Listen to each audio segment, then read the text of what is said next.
Market is now closed.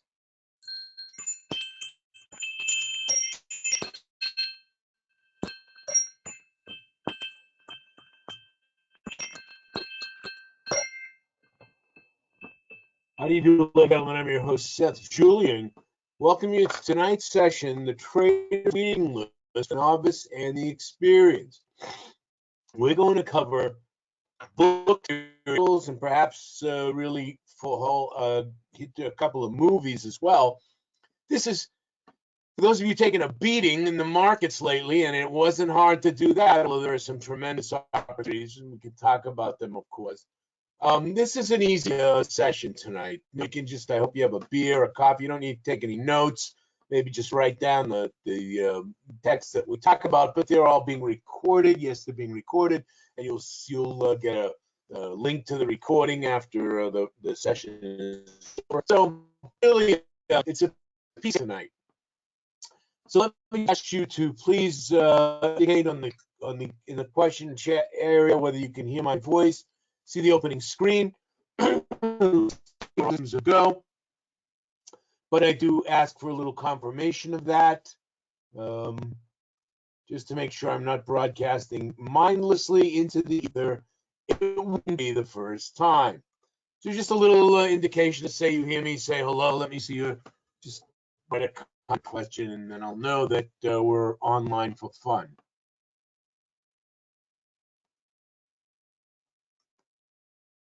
A quiet crowd tonight.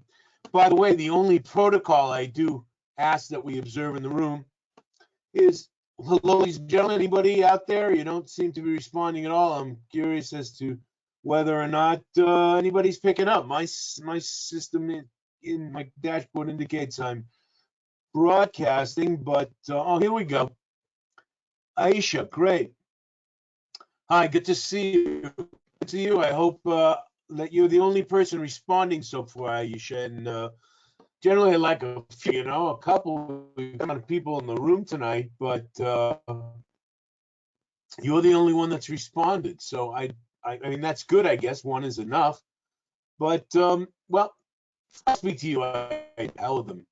Here we go. No worries. Try to make it when you have a session. I know you do, Aisha. Thank you. Couldn't find the chat window, says Jose. All right, great. Is it Jose? Yes. Business now. I will also ask you to, there are some that I'd like you to fill out. There's 4 questions here. I'll have the first one. I'll shift through them as we go through the session. Fill out the polls as we go. And I'll also ask you at the end to fill out a little survey of 3 questions. It won't be 60 seconds. But that just helps us. Well, I guess it's a little early for this question, isn't it? So maybe these are for the end. Are they? How would you have preferred? Yeah, well, let's do these. Let's do these later. I'll save the polls till later. All right, then. So let's get underway. My only protocol in the room, I ask you to please ask questions in real time. It makes for a more interesting session. It provides more of a dialogue than a monologue. So let's begin. Let me say, of course, this is just a standard disclaimer. We're here for market commentary. This is not independent investment research or independent advice. That's given to you by a broker who's familiar with your capital market structure, and will give. And this is people commonly experiencing something, trying to learn from it when it's not. It's market commentary. Also, they sell derivatives, contracts for difference. They're not the underlying asset, they're derivatives. They're derived from, based on the underlying asset. And you should know further that the majority of capital market trading is derivative based for very good reasons. It's cheaper, it's more efficient, it's far more flexible, and therefore it's highly preferred. But I just do want to get that out of the way.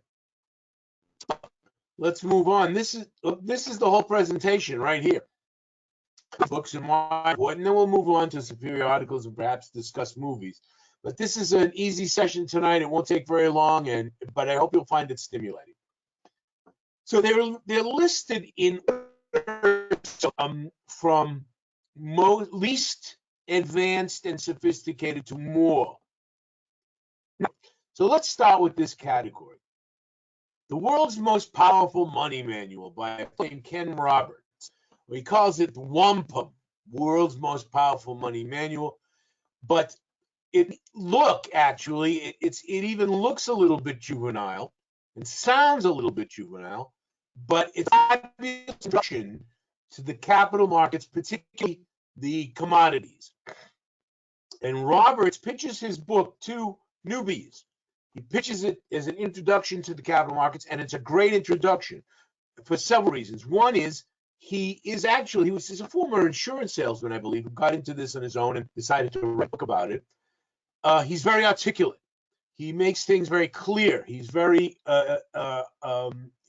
illustrative and helpful. Pardon me. He's also fairly blunt about his book. And of course, as is my standard practice, let me be blunt about the risks involved. Anytime we talk, and which is all the time, we talk about the capital markets. Risk is simply defined as the probability of the unexpected occurring, and it occurs all the time. You should only be trading with money you can afford to lose. This is not investment. This is speculation. This is short-term trading. This is in and out. I liken this, oftentimes you'll hear me say that trading as a speculator is like picking nickels in front of a steamroller. Now, the picking up nickels part, everybody gets. That's easy, in and out. Bend down, pick up a nickel, and make some money. Except if you stay too long, you get greedy or you get feared out, scared, you'll get crushed. That's the risk in the capital markets. No mistake about it. Risk is ever present. And some of the books that we're going to talk about today deal quite with those risks. So that's Ken Roberts. Now let me dwell a little bit on this gentleman right here, Dr. Elder. He is probably one of the most widely published capital markets authors in the world. He's been translated into something like 22 languages. He's been writing books for 30 years. He's a fascinating character. He still gives lectures all over the world. And by the way, if you happen to tune into him and you can join in one of his sessions, he holds them all over the world. I highly recommend it. But his book, starting off with Trading for a Living, is probably the single best introduction to capital markets trading in the world, because he talks about the mechanics. He talks about the psychology. He, by the way, is he's a trained psychiatrist by training. He's got an interesting background. He a Soviet freighter in East Africa. This obviously goes back to the Soviet Union. And defected is the word. I love that word. He defected. He immigrated to America. He got a job at Columbia Presbyterian Hospital in New York teaching, and got into capital markets trading. And actually, that's what he does. I don't think he practices psychiatry anymore. But he's very articulate. He's an excellent writer. A very, how shall I put this? Truthful is not the word I want. He's very true. He's truthful. Yeah. What he writes is truth. And but I stumble because many authors simply don't achieve that level. He's very, very true. So Trading for a Living, great start. He's written also half a dozen other books. Entries and Exits, I highly recommend. This is a book based on how to calculate your entries and exits, your position sizes, and we'll get to that later on. By the way, next month is large and nearly entirely devoted to risk management, money management, position sizing, volatility, adjusted trading. So we're going to spend next month talking about that really, really in depth, because a lot of people have asked questions about that over the last few sessions, and I decided to really focus on that, because oftentimes we do positions as we speak when we talk in these live sessions. We enter, and people ask me, well, how do you calculate this? The take profit, the stop loss, etc. And I invariably say, well, I can't really go into it. This isn't the place or time. Well, I'm going to make the place and time next month. So we've got 3 sessions devoted all near, except for the NFP, devoted entirely to those matters. The last book I have on this list, and he's written several, Sell and Sell Short, is the Bible for people who are really unfamiliar with the concept of short. All of us are familiar with sell. That's how we profit. We buy something expecting price to go up, and we suffer when it goes down. That is not the only game in town. In fact, oftentimes, for me personally, I suppose for others as well, for me personally, the most profitable trades are the shorts, because when prices decline, they tend to decline more steeply, more quickly, and so the profits can be actually greater in a shorter period of time. Sell and Sell Short by Dr. Elder will hold your hand and guide you through the process of understanding why that's so important and how you can profit when prices as they are now.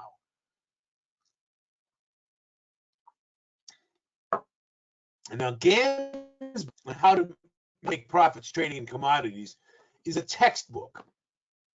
And Gann, the Gann charts, he's got a whole system, brilliant market analyst, and I highly recommend his book. Not that I'm such a devotee of the Gann method, I don't use the Gann indicators, but Gann's thinking in terms of market analysis formed the basis. He wrote his book in the 1930s. I believe it's still in print, and you can find them used if not. His thinking formed the basis, the intellectual basis, and the technical quantitative basis for much of modern technical analysis. So I recommend How to Make Profits Trading Commodities. Now, these books are really what I call personality. Yeah, they're personal books, and there's a million of them. I need to list nearly all of them here. I've read dozens and dozens because I love them. They were very encouraging to me, and I also like reading about other people and styles and approaches. Now, Jesse Livermore's book, written under the pen name Erwin Lefevre, called Reminiscences of a Stock Operator, is the book on the capital markets ever written. Lefevre started out as a young kid in the late 19th century and made 3 or 4 huge fortunes and lost them over time through different failures and tragedies. But he's very explicit and blunt about how he did that. And therein lies very valuable lessons for all of us.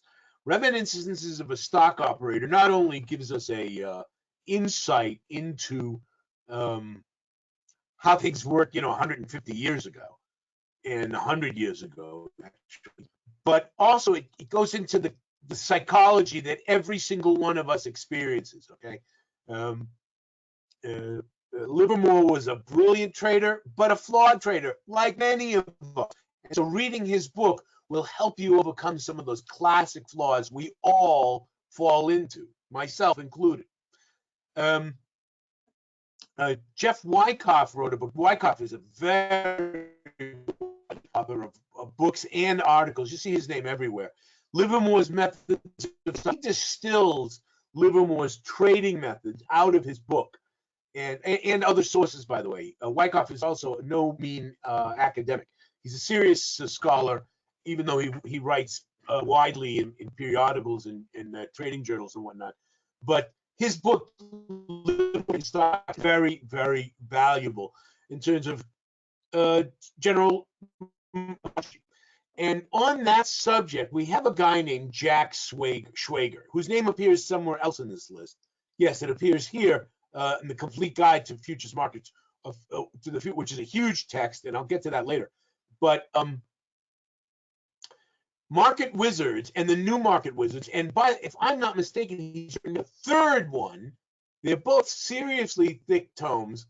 Excellent reading. Excellent reading if you want to find out about others in the business, how they started, how they trade, what their angles are, what their methods are. They're just fantastic books that I highly recommend reading. Market Wizards and the New Market, and they're easy. All of these books, by the way, these 3 are all easy. Elder's book requires, taking notes. You read that with pen and paper alongside. These books you just read them for the fun of it. You learn all you need to know by simply reading them. Unlike this category. This category here, they're not really aligned, but these 6 books, I should say, this is heavyweight. This is heavy duty, and let me go into them. Lest you think that this business is simple and fun and enjoyable. While it can be that, it's a business, and you have to put time and effort and do your homework to become long-term profitable in this business. It's while it is one of the probably best examples of a business where money is where knowledge is power.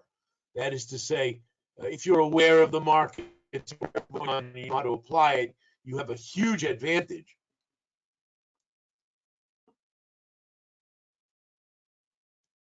It doesn't imply that that you're just born with this knowledge. And while a lot of what we do, almost entirely what we do is, well, I shouldn't say entirely, at least half of what we do is based on chart reading and chart analysis. And what that means is pattern recognition. Put a chart and you understand patterns within, and we are all innate pattern recognizers. I've mentioned this many times to you that infants of average intelligence, 1 year and above, are able to discern friendly from dangerous face simply by patterns that they recognize in the facial structure. Think about how sophisticated that is. Way ahead of anything AI or the Chinese Communist Party has. A little baby can do this. So, analyzing price charts is really fairly trivial for a mind that's that capable. And yet, you still have to know what you're doing. And so when I point you to these books, recognize that, it pays to put in some time to really learn the basics here. So John Murphy's book, Markets, is the Bible of technical analysis. It's to mankind in it. Now, I am light on technical indicators. I believe that indicators are to graph and chart, and indicators are to people who navigate on a vehicle or an aircraft or a marine vessel. Indicators. You can't navigate your automobile to where you're going looking at the indicators. You'll wrap yourself around a tree, or heaven forbid, another vehicle. You have to look down at the revolutions of the engine, make sure you're not revving out, make sure your oil pressure is sufficient, your temperature, your coolant temperature isn't excessive, et cetera, et cetera. But you just glance down at them now and then to make sure everything's okay. You're looking at the windshield, which in our case is the chart. But you still have to, some indicators a while, and it's worth understanding how technical indicators are created, upon what they're based, and how they derive. You needn't read all of Murphy, but any technical analysis tool is in this book. Now, this guy, Tools and Jones, wrote The Futures Game. This is a thick tome. However, I will confess I refer to it occasionally on a regular basis. Not only does it have the technicalities of the contracts and what comprises these futures and how they're, all commodities futures are all different. Cotton is different from sugar, which is different from cocoa, which is different from coffee, and gold and silver and copper, et cetera, et cetera. But on the other hand, they're similar in that they're all fundamental inputs into the industrial economy. And so understanding them from a fundamental point of view, how are they mined, how are they grown, how are they processed, and how they're priced, and how they behave the futures markets, given in the case of crops, meteorological changes, or in the case of industrial metals, in the case of economic slowdowns, etc. This guy, The Futures Game, will teach you everything. Schwager, no less, a complete guide to the futures markets. It's a complete guide. Again, I read these books cover to cover because I was fascinated that there was so much knowledge available. I started out in this game, and I didn't understand very much, and I started and lost a lot of money in the beginning until I figured it out. And once I discovered the fact that there was this wealth of knowledge available in books on the very subject I was trying to master. Well, I did. I was a voracious reader. You needn't read Tools and Jones or Schwager cover to cover, but if you're interested in one of the commodities, yeah, by all means, by all means. Now, this guy, Chandy, is an Indian author who wrote Beyond Technical Analysis. And this guy also, Pardo, Design, Testing, and Optimization of Trading Systems. These two books are, for me, I'm sure there are many, many more now, but again, you can't go wrong with reading either of these books, are fundamental in terms of building yourself a system. Now, my system is not, systems sound so complicated and they sound so sophisticated. They sound like you need 3 PhDs to be able to even think one up. That's nonsense. My system is find a trend, understand the fundamentals driving that trend, and just make sure that and then take a look at a few technical indicators to make sure that the trend is likely to stay in train and go with it. That's my system. I'm a trend follower. Nonetheless, designing and testing and optimizing your trading system is crucial. And these two books will cover that. In other words, so my system sounds and is relatively simple. It's only successful because I optimized it and I back tested it. And these books will teach you what those terms mean and how to apply them. Very worthwhile. Again, this is serious. This is for the hardcore. If you're here, you like to just have a little fun, put a little money down on oil now and then, which many people do. It's firmly my brother trades like that. Made a few nice dollars over the years doing it, but he's an accountant by profession, and he does it for fun once in a while. He hasn't read these books. There's no intention of reading the book. He looks at oil. If it's volatile, he trades. If it doesn't, that's his whole system. He makes a little money, loses a little money. But if you're serious about it, I highly recommend Pardo and Chandy.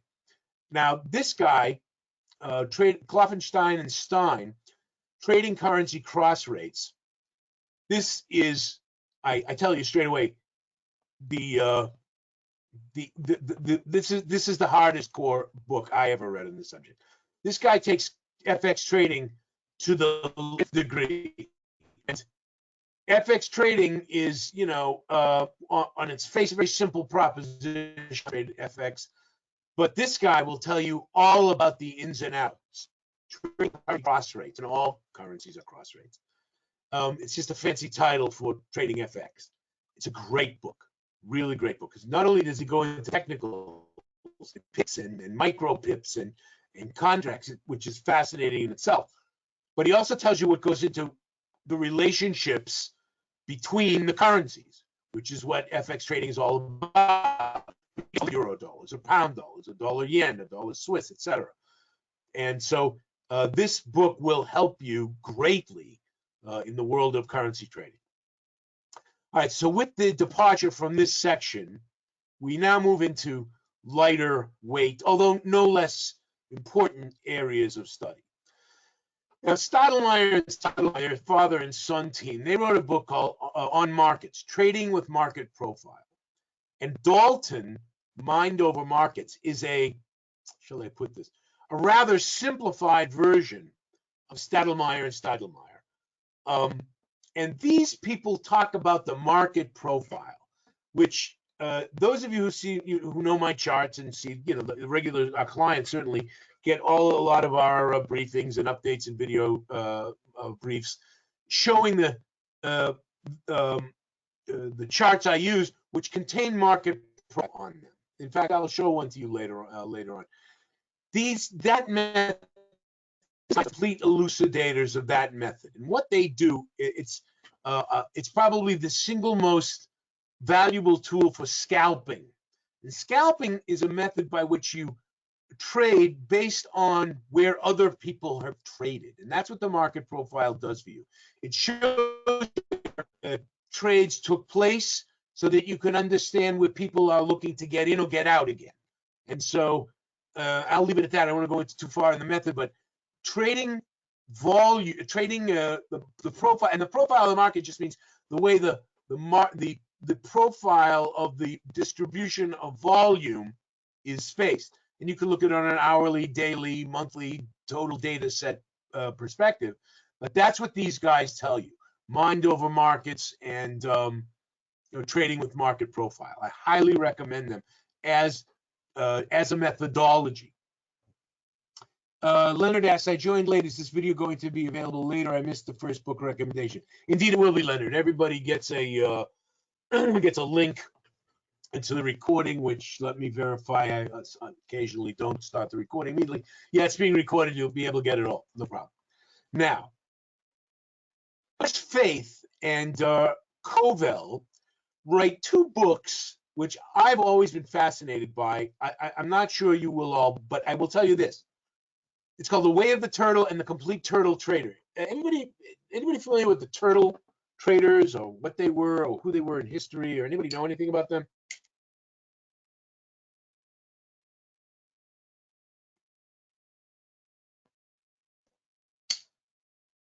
And I was a young man starting out in the business. And I didn't give you my introduction. I skipped over it for some reason. My name, of course, as I said, is Seth Julian. I'm 65 years old. I've been trading for 52 years now in the capital markets.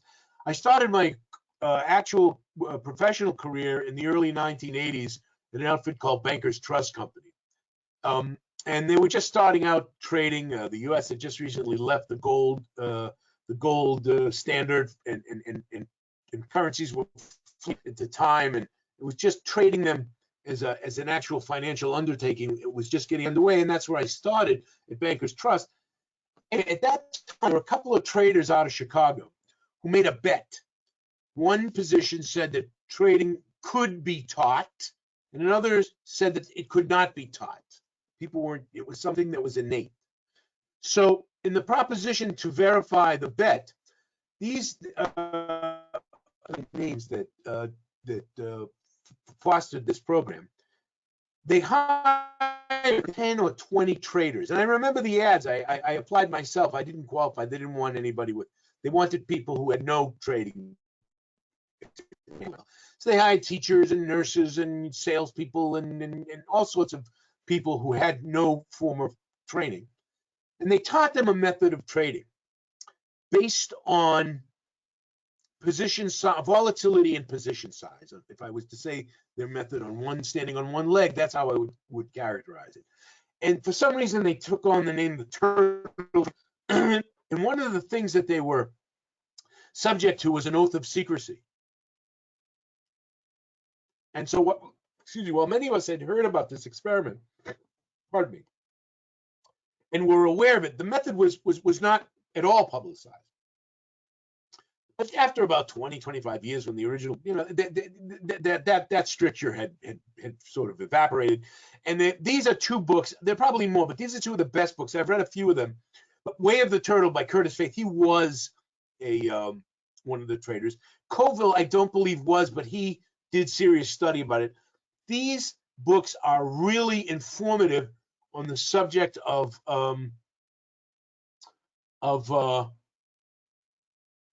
their methods, and their methods, particularly on the subject of position sizing. Their key was expanding the size of the position based on the volatility in the market, and that was a key insight for me in my trading as well. And we'll see this in the next month when in our sessions about risk management, money management, position sizing. Their thinking comes into my thinking, so that I learned a lot from them. So I recommend those books as well. Now, here we come into one of my favorite categories, psychology of the market. And lest you think that this is some sort of frou, panty waist, lightweight subject, think again.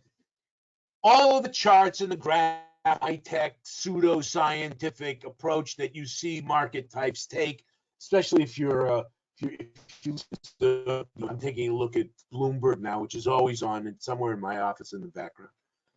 They use Greek letters and they use charts and graphs and they make it sound like it's NASA or the cosmome in time. It's not.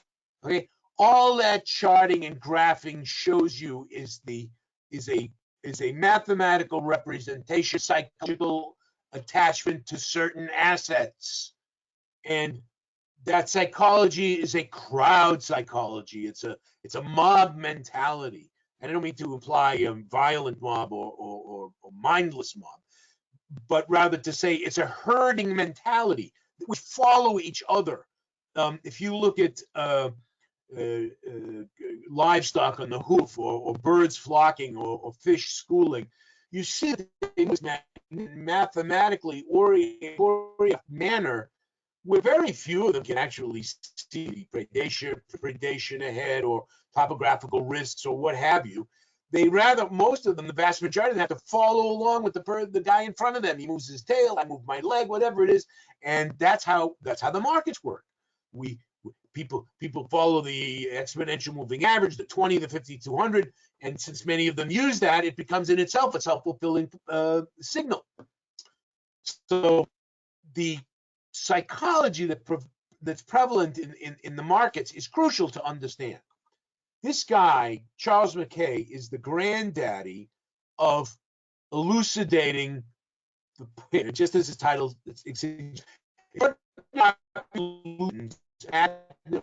does in his book, and Kindleberger is his predecessor. Who comes after? Successor. Mackay wrote, Mackay wrote in the early 20th century. Kindleberger is a late 20th century scholar, I believe, at Princeton. But Mackay talks about some of the earliest manias, the tulip mania, the South Sea stock bubble, the Mississippi stock bubble, many famous market manias. And Kindleberger follows along and brings it up to, I think Kindleberger brings it up to about the 1970s in the United States. I highly recommend them, because understanding this mentality is essential to understanding why prices trend, and how long a trend is likely to stay in train. The crowd, similar approach.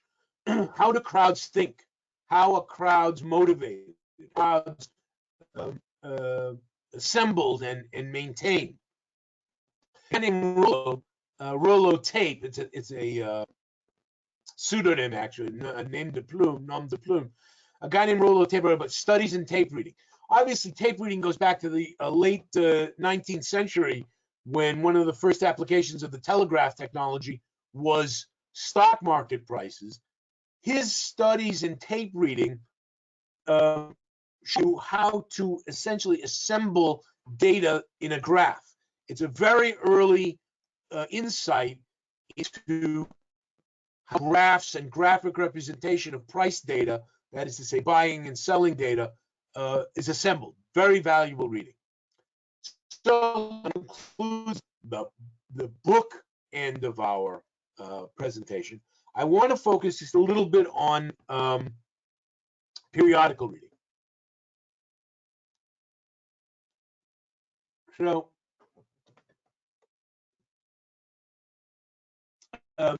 So what I also want to tell you with respect to periodical reading is this. While these books will set a very sound background for you in terms of the fundamentals, you can't make any money in this business without knowing what's going on in the very markets we're trading. And what that means is following the news. Where do you follow the news? In the golden age of information, the problem is not information per se. The problem is weeding out the junk from the actual knowledge. Not so easily done. So let me tell you what I read. Let me tell you what I scan on a regular basis.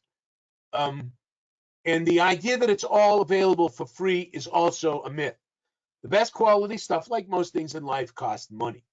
My personal favorite, and I have been a subscriber to this journal, the Economist of London, since I was a college student. So that takes us back about 40 years, 45 years. It ain't cheap, but it's the best. What you read in The Economist at the end of every week, that comes out on a Thursday night, Friday morning, published in the New York Times and the Financial Times of London and the Forbes and Time Magazine and all of the other news outlets next week. it's by far and away the best source. Many people around the world spend their weekend reading it cover to cover, myself included. It's just fascinating, and it's just the touchstone weekly periodical. I cannot recommend it enough. I'm a subscriber to the New York Times, although I find the New York Times is just too overdone. Every article you read, you just get too much information about everything. But the first few paragraphs are generally enough, and they're very adroit and insightful.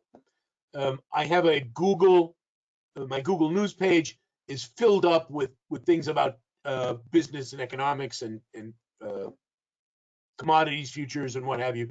Also a good site. Bloomberg, I have a subscription to Bloomberg. An excellent, as I say, it's running in the background. It's always running in the background somewhere. They have, mostly it's valuable because of the interviewees that are featured. I find that the talking heads themselves are generally vapid and just talk for the sake of talking. So it's usually on silent. But when I see someone who I want to listen to, there's no better forum for people who are in the know for you to be found than Bloomberg. So I recommend Bloomberg as well. So Bloomberg, The Economist, New York Times. You can assemble a lot of free information. You'd be surprised at the number of industry-specific journals that will allow you, without subscribing, to receive their newsletters and updates and daily briefings. I highly recommend them. It's a great way to start your day. What's happening, what's happened overnight. It's really useful to you. So that pretty much does it. And, oh yes, in terms of the overall macro picture, if you're so inclined, Foreign Affairs Journal. So again, not cheap, but Foreign Affairs will give you the deepest, broadest, most fundamental background to international relations available in the market, bar none. Comes out every 2 months. They also have a gimmick now where they send out daily updates and weekly updates, and I recommend those as well. But the journal itself is very well worth the read. Occasionally, there's always interesting pieces in the Atlantic, in the New Yorker. Again, these are highbrow magazines. These magazine articles are thousands of words long. They're not, Time magazine, 500 words. They're longish articles, but you want to learn a subject in depth. Take a look at something in the New Yorker or the Atlantic. Those are fine sources as well. And yes, Barbara asks, what about movies? And I said I would mention some movies. I'm a movie lover, of course, particularly documentaries on the subject of finance and economics. And frankly, the fascinating but limited subgenre of sales movies. And the reason I like sales movies is because anybody who's worked in this business, particularly in the sales side, is a stockbroker, and I'm a registered security dealer. I have a license from the Cyprus, and have a license to deal securities and give advice. A lot of these sales movies deal with the pressure of sales. And that pressure of sales has to do with how brokers speak to their client, and you need to understand that, in my opinion. So Boiler Room, Alec Baldwin, Glenn Ross, great sales movie. The Tin Man, about aluminum siding sales. Probably the best movie on sales I ever saw. In fact, one of the best movies I ever saw about life in general, called The Big Kahuna, with Danny DeVito and Spacey. The whole movie is filmed in a hotel suite. It's actually a very low budget movie, but it's a great movie. The best single spoken soliloquy I've ever heard is delivered by DeVito. And I'll just leave you with that. Just suffice it to say, it's worth that soliloquy, and it's a fantastic movie about sales, about life, about convincing, the art of convincing. Oh yeah, let me get to actual finance. There's a slew of documentaries came out after the financial crash, the financial crash of 2007. Short one, favorites, very informative, very, very true to life documentary. There are a number of, there's one called the Enron, the smartest guys in the room. That's worth seeing.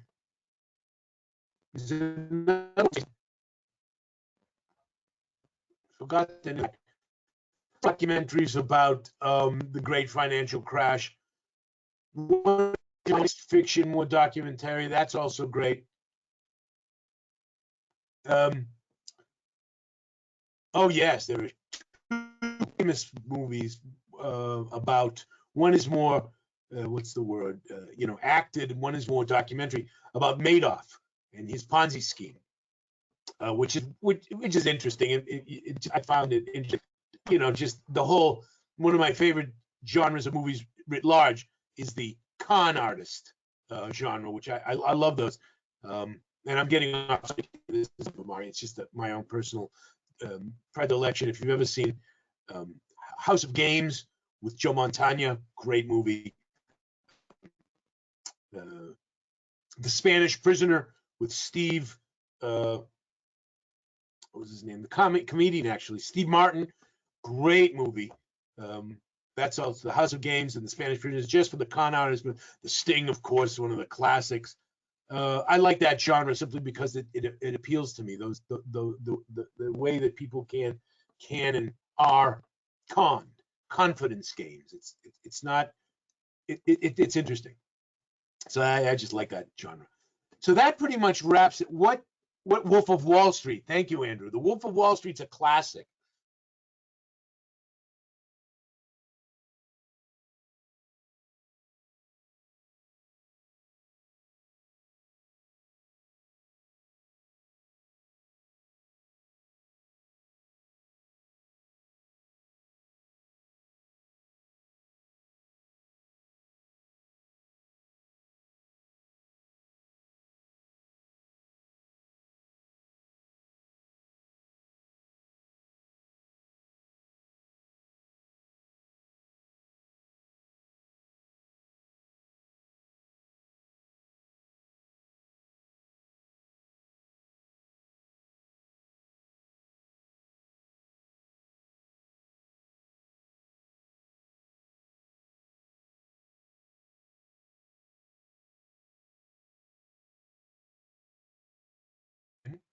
Oh, let me see. Let me see what's going on here.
Ladies and gentlemen, are you still with me?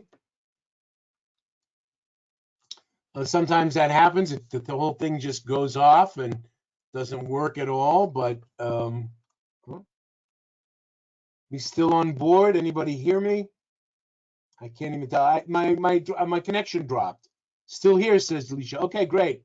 I assume you can hear me. I'm not sure, but still here. Okay, Aisha. Anybody else? Yep. Okay. All right. Great. So we're on. I don't know what happened to the camera, but that's okay. Let's see what's with that.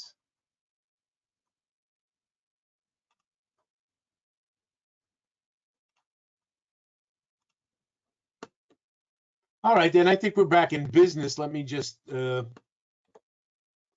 Okay, I'm sorry, that happens now and then. All right, yes, Rogue Trader, says Leonard. Yeah, Rogue Trader is also that's the one with Spacey, I believe. Great movie. All those are very informative for the purpose of learning about that crash, and it makes it's fundamental to distinguish between economic cyclical booms and busts and financial crashes, which is what Kindleberger and McKay talk about, and which is what the great financial crash was too. Financial crashes are way worse than cyclical recessions and booms and busts, which we're in now. We're in a cyclical recession and we'll recover from it. There's inflation, what have you. It'll last a year and a half. It's not the hugely damaging financial crash, which we see in 1929, 1857, 1867, after the Civil War. There's a lot of those. They're way worse. So that should pretty much end it with there, ladies and gentlemen. Let's open the floor to some questions if you have any. I'm sorry again for that disconnection. It happens now and then. The connection drops and I have to reboot. I'm glad that some of you stuck around. Any questions, ladies and gentlemen?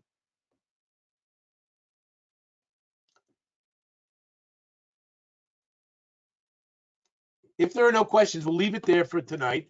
Let me tell you that our next session is next week, Thursday, same time. We're going to talk about ESG, environmental, social, and governmental, and particularly on the subject of green energy, real or hype.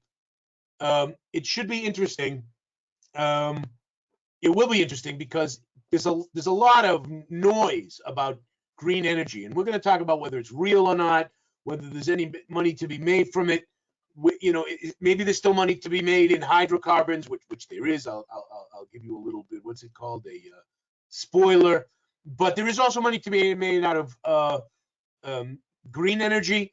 A lot of nonsense out there. Those of you who read Planet of the Humans, Michael Moore's documentary about green energy is largely bunk. It's old and bunky, and if you subscribe to some of the things he subscribes to, I'll try and dissuade you of some of those misnomers. So that's next week. Let's just do, while we're here, before I forget, let's fill out some of those polls. I'll launch the poll. Distributing the poll and process.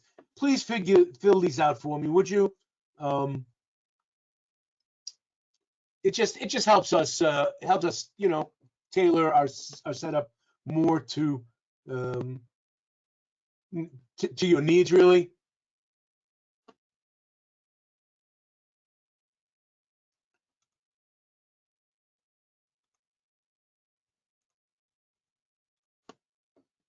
Just have a quick answer to these questions, if you would. I'd really appreciate that.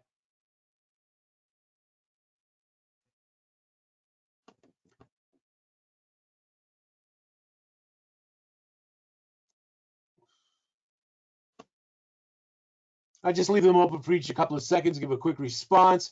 These are found on the control panel under polls.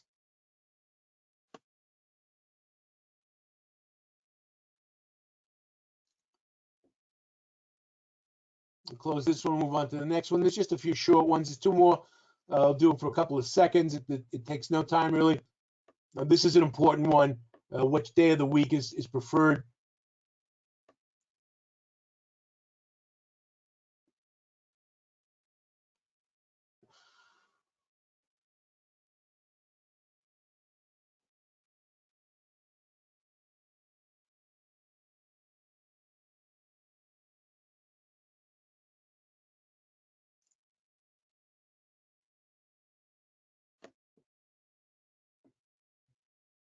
All right, and I'll close that poll, and we'll go on to the last poll question, which is, the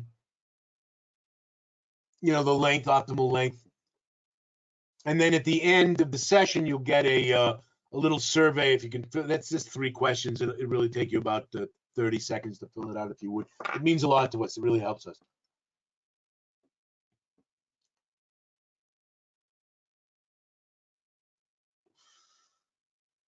So that'll do it for now, ladies and gentlemen. Let me say to you on behalf of the staff and the management, for those of you who are clients, we're always humbled and gratified by your patronage of us as your online broker. And those of you who came to us from other sources and are considering opening a trading account, an online trading account, please consider opening up with Alvexo. We're honest, upright, stand-up brokers. We do the best we can for our people. This is an example of the kind of work we do. We're not right all the time. We don't pretend to be right all the time. We make plenty of mistakes and lose plenty of money like everybody else, but we are long-term profitable. We make more money than we lose, and that is the sine qua non of our business. Because lose you will, and as they say, and I repeat, we'll always repeat, there's risk here. You shouldn't be trading with money you can't afford to lose. But if you pay attention and do your homework and put a little time in, you can take more money out of the markets than you put in. So with that, ladies and gentlemen, I'm going to close the last polling question, and we'll leave it at that. And so let me say on behalf of the staff and the management, I'm your host, Seth Julian, wishing you all, ladies and gentlemen, the ability to trade with confidence. Bye-bye for now.